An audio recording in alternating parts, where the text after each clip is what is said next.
या एक सेकंड ज़ैनब के हाथ रस्सियों के काबिल न थे। कहते हैं करबला में जंग हुई, अल्लाह उसे अर्ज दे जिसने सबसे पहले फिक्र को ठीक किया। उसने कहा करबला में जंग नहीं हुई, जुल्म हुआ है। अज़ादारों, जंग और जुल्म में बड़ा फर्क है। जालिम की सितमगरी है कि ये भी होती है कि इसे जुल्म करते हुए जुल्म का पता भी नहीं होता। कहा जंग नहीं हुई, जुल्म हुआ है। वो बीबी जो बाप के सामने कुरान पढ़ते हुए शर्म करती थी, आज वो खाट पर बैठी हुई है, बाल खुले हुए हैं।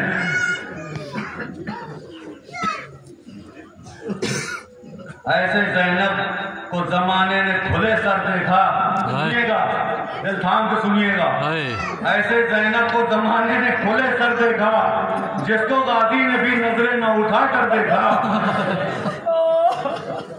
नोके नेज़े पर अली असगर का भी सर है। सुनिए, तीर का जख्म कहाँ याद रहा असगर को, तीर का जख्म कहाँ याद रहा असगर को, माँ को जब शाम में खाते हुए पत्थर देखा।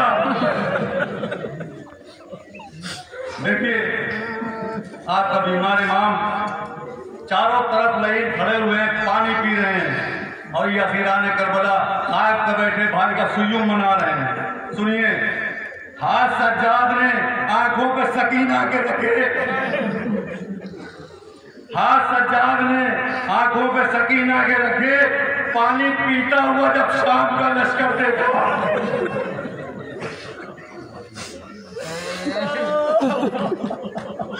जब बंधे हुए हाथों से ऊंट पर न बिठा जा सके तो फिर एक मर्तबा रुक करना शाम की तरफ और कहना है मुल्क शर्म हया, तेरी इज्जत पर कायनात कुर्बान।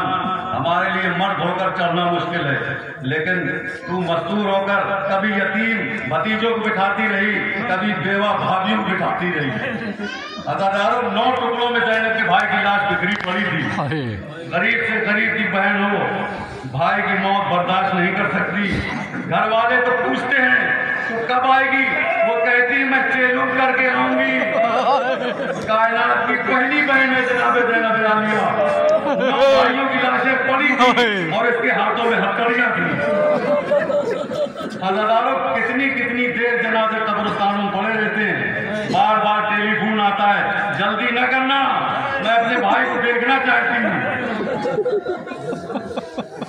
जब बहन कब्रिस्तान पहुंचती है तो किसी को बताना नहीं पड़ता कि इसके मरने वाले की बहन है। इसे ऊंची आवाज में रोकने की इजाजत होती है कि गैर लोग भी हया करते हैं कि आओ आओ पर्दा कर ले, ताकि गरीब की बहन अपने भाई को जी भर के रो ले। हम रोते इसलिए नहीं कि ज़ैनब को तो कहीं से आना न था, 70 कदमों पर भाई का लाशा पड़ा था और ज़ैनब आलिया के हाथों में हथकड़ियां थी। रो रो कहती थी, बेटा सज्जाद, भाई भी मेरा मारा जाए और रोने भी मुझे न दिया जाए। शाम चली गई हुसैन के बगैर। अबू सुफियान का नजिस पोता, खुदा लानत करे, तख्त पर बैठकर शराब पी रहा था। अबू तालिब की शरीफ पोती, हाथों में हथकड़ियां, दरबार में सर झुकाए हुए खड़ी थी। सारी रात अली की बेटियां कभी दायां पांव उठाती, कभी बायां पांव, पूरी रात फिजा ने अपने पांव नहीं उठाए। कभी भी रूम पूछता, बीबी तू नहीं थकी? कहा थकी हूँ। कहा फिर पांव क्यों नहीं उठाती? कहा तूने इंसाफ नहीं किया, सामने यदीद शराब पी रहा है, मेरे पीछे ज़ैनब पड़ी हुई है, मेरा पांव उठा हुआ हो और ज़ैनब का पांव जमीन पर हो, अगर शराबी की नजर ज़ैनब के पांव पे पड़ गई तो मैं फातिमा ज़हरा को क्या जवाब दूंगी? यजीद बेगैरत ने शराब के नशे में आवाज दी, ये सफेद बालों वाली खातून कौन है? इसे सामने से उठाओ। एक मर्तबा ताजियाना लेकर शिमर आया, ज़ैनब की आवाज आई, अम्मा फिरता सामने से हट जा। होकर कहा, या अम्मा न कहे या सामने से न हटा। शिमर आगे बढ़ा और उसने जनाब फिरता के हाथों पर ताजियाना मारा। हुसैन की माँ की कनीज के हाथों से खून का फुव्वारा निकला। फिर फिरता ने आवाज दी, क्या इस दरबार में कोई हबशी है? 300 हबशियों ने तलवारें निकाली, यजीद के गिर्द चक्कर लगाया। कहा, यजीद शिमर को रोक दे। तुमने हर किसी की बेटियों को अली की बेटियों की तरह से लावारिस समझ लिया। इसके बाद बीबियां जिंदान में चली गई। फिर रिहाई का वक्त आता है। कैदी नहीं थी ज़ैनब, मुबल्लिग थी। क्यों?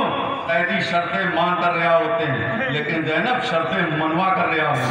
सुनोगे पहली शर्त ये थी कि लूटा हुआ सामान वापस किया जाए। यजीद कमीना कहता है तुम्हें किसी एक मुल्क की फौज ने थोड़ी लूटा है, 36 मुल्कों की फौज ने तुम्हें लूटा है। सज्जाद लूटे हुए सामान की कीमत ले लो। ये फिक्रे सुनने थे, इमाम सज्जाद की आंखों से खून के आंसू बहने लगे।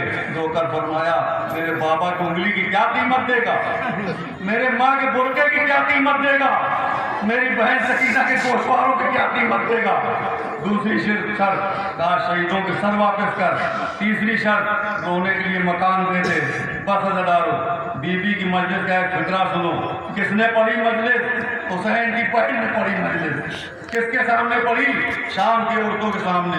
पहला फिक्रा कहा शाम की औरतों, अल्लाह तुम्हारी गोदियां आबाद रखे। ये कौन बोल रही है? ये सकीना की फूफी बोल रही है, ये अख्तर की फूफी बोल रही है। क्या कहा?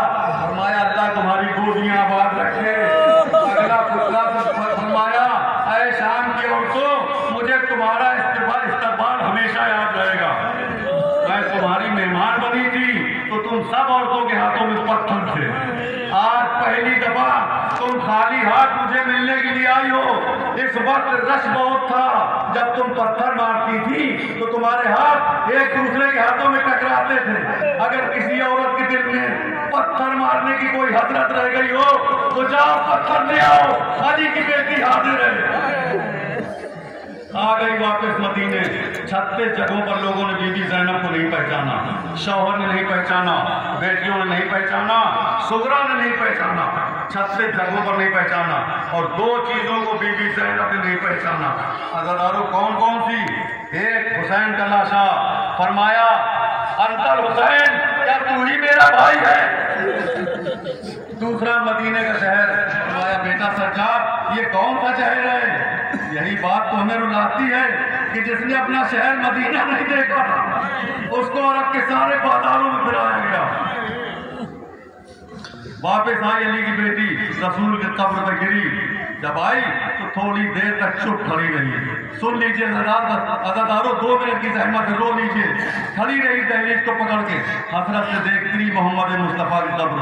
थोड़ी देर के बाद बोली नाना ज़ैनब आ गई। नाना ज़ैनब जिंदा आ गई। पछताएगा वो जुल्म जो ज़ैनब पर नहीं हुआ। चौथा फिक्रा सुनेंगे। फरमाया नाना अगर मुमकिन होता तो मैं अपनी कलाइयों के वो जख्म दिखाती जो रस्सियों की वजह से पड़ गए थे। ये कहकर अली की बेटी ने अपने भाई हुसैन का कुर्ता निकालकर जो तीरों से फटा हुआ था, तलवारों से छिदा हुआ था, बीबी ने एक मर्तबा हुसैन के कुर्ते को रसूल की कब्र पर रख दिया।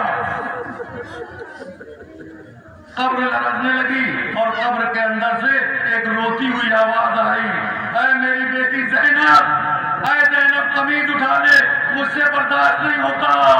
इस वक्त अली की बेटी की चीख बुलंद हुई। रोकर कहा नाना मर्द होकर 1 साल के बाद कमीज बर्दाश्त नहीं हुई। अरे मैं मस्तूर होकर 70 कदम पर खड़ी होकर सर पर कुरान रखकर कातिल से कहती रही ना मार, मेरी माँ ने चक्कियां पीस कर पाला है। अल्लाह लानतुल्लाह अला कौम ज़ालिमीन। सयअलमुल्लज़ीना ज़लमू यौम इन्ना लिल्लाहि व इन्ना इलैहि राजिऊन।